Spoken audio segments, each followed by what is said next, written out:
Donald Trump نے جب سے امریکہ کے صدر کا عہدہ سنبھالا تھا، اس وقت سے پوری دنیا میں غیر معمولی تبدیلیاں دیکھنے میں آ رہی تھیں، لیکن سب سے زیادہ بڑی اور حیران کن اور خطرناک تبدیلیاں مشرق وسطیٰ میں دیکھنے میں آ رہی ہیں۔ ڈونلڈ ٹرمپ نے مقبوضہ فلسطین کے خلاف اور صہیونی ریاست اسرائیل کے حق میں بین الاقوامی قوانین کو بالائے طاق رکھتے ہوئے ایسے اقدامات کیے جس کو اقوام متحدہ سمیت تقریباً تمام ہی ممالک نے ناپسندیدگی کی نگاہ سے دیکھا۔ امریکی صدر نے ڈیل آف دی سینچری کے نام سے ایک نام نہاد امن منصوبہ پیش کیا جس کو فلسطینیوں سمیت تقریباً دنیا نے مسترد کیا، تاہم امریکہ نے اپنی طاقت کے زور پر اس کو منوانے کے لیے شاطرانہ چال کا سہارا لیا۔ امریکہ اسرائیل کی ناجائز حمایت میں سب سے آگے ہے، اور یہ تو ہم سبھی جانتے ہیں کہ ایران اسرائیل کا سب سے بڑا دشمن سمجھا جاتا ہے۔ ایران چونکہ ایک شیعہ مسلم ملک ہے، اس لیے اس کو سب سے الگ کرنے کے لیے وہابی مسلم ممالک جو کہ اکثریت تیل کی دولت سے مالا مال ہیں، ان کو اپنے مقاصد کے حصول کے لیے استعمال کرتا ہے۔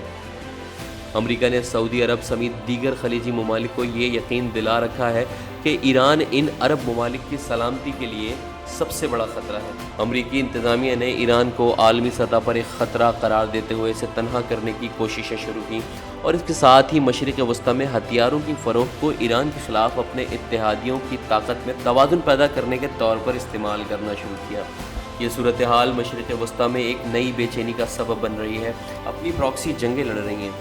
وہاں ایٹمی ہتھیاروں کی دوڑ بھی شروع کر دی گئی ہے۔ امریکہ نے سعودی عرب اور متحدہ عرب امارات جو کہ تیل کی دولت سے مالا مال ہے، ان کو یقین دلایا کہ ایران اس پوری دنیا میں ان کی سلامتی کے لیے واحد خطرہ ہے، اور اس خطرے سے نمٹنے کے لیے جدید ترین ہتھیار صرف امریکہ ہی ان تک پہنچا سکتا ہے۔ اس بات کی یقین کے بعد متحدہ عرب امارات گزشتہ 6 سال سے ان کوششوں میں مصروف ہے کہ وہ واشنگٹن سے امریکی دفاعی کمپنی لاک ہیڈ مارٹن کا بنایا ہوا F-35 لائٹنگ II دنیا کا جدید ترین کثیر الجہد جنگی طیارہ حاصل کر لے۔ اس طیارے F-35 کی کمپیوٹنگ طاقت، سائبر پے لوڈ ڈیلیور کرنا، دشمن کے ایئر ڈیفنس کو جام کرنا اور روایتی میزائلوں کو لے جانے کی صلاحیت کا حوالہ دیتے ہوئے جیسن برونک کا کہنا ہے کہ گزشتہ 20 سال سے امریکی ایئر فورس نے اس طیارے میں ایسی کئی تبدیلیاں متعارف کرائی ہیں جن کے بارے میں ہم آج تک سوچ بھی نہیں سکتے۔ یہ لڑاکا طیارہ سب کچھ کرنے کی صلاحیت رکھتا ہے۔ جب امریکہ کو یہ معلوم ہو گیا کہ متحدہ عرب امارات اس لڑاکا طیارے کو حاصل کرنے کے لیے کسی بھی قیمت پر تیار ہو سکتا ہے،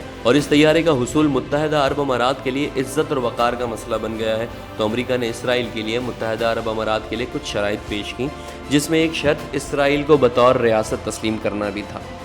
متحدہ عرب امارات کے لیے اس لڑاکا طیارے کے حصول کا مطلب ہے اپنی معیشت میں بہتری اور خطے میں سیکیورٹی اور سپر پاور تک رسائی حاصل کرنا۔ گو کہ متحدہ عرب امارات کے وزیر مملکت برائے خارجہ امور انور کرگاش نے کہا ہے کہ اس معاہدے سے وہ تمام رکاوٹیں دور ہو جائیں گی جو F-35 طیاروں کی فروخت میں حائل ہیں، لیکن ساتھ ہی انہوں نے اس بات پر زور دیا کہ ان طیاروں کی خرید کی درخواست کا تعلق اسرائیل سے ہونے والے معاہدے سے ہرگز نہیں۔ متحدہ عرب امارات کے حکام اس بات کی نشاندہی کرتے ہیں کہ اسرائیل سے ہونے والے معاہدے کا عسکری اور فوجی پہلو نہیں۔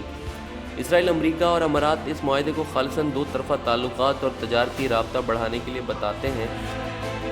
تاہم یہ بات ہم سب جانتے ہیں کہ وہ کون سی وجہ ہے جس نے امارات کو اسرائیل کو بطور ریاست تسلیم کرنے پر مجبور کر دیا۔ یہاں اس کے علاوہ بھی کئی دیگر وجوہات ہیں، لیکن فی الحال سب سے بڑی وجہ خطے میں اپنی بالادستی قائم کرنا ہی نظر آ رہی ہے۔